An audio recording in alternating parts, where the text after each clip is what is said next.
Hello everyone, welcome to our YouTube channel. In this video, we will talk about the writing section in the PTE and I will show you my PTE result in first attempt. So, here's my score. Now, I will tell you a few things which I did in my exam one by one. So, let's begin. The first one is summarize written text.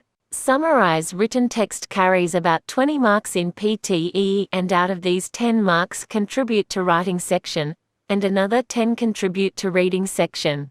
Things to note here are: first, while writing the summary, make sure you cover up all the important key points from the passage. Second, make sure you don't add the full stop in between your summary, that is, just add the full stop at the end of your summary.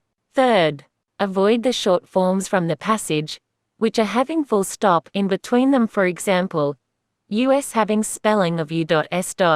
Because we have to write the summary in single sentence, if we will add the full stop in between your text, there will be no scoring. The next one is write essay. Write essay carries about 11 to 12 marks in PTE. Things to note here are: first, in this part the word limit is 200 to 300 words. Make sure you arrange essay in this limit. Moreover, develop your essay in a right manner, that is introduction, then 2 body paragraphs, and then conclusion. Second, make sure you mention all the relevant keywords to the statement in your essay to score better. Third, proofread your essay to avoid the spelling mistakes.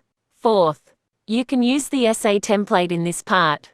If you want my template, which are used in my exam, let me know your interest in the comments section. My personal experience with exam.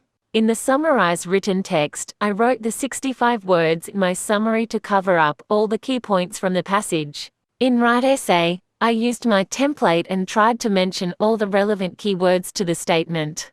Thanks for watching.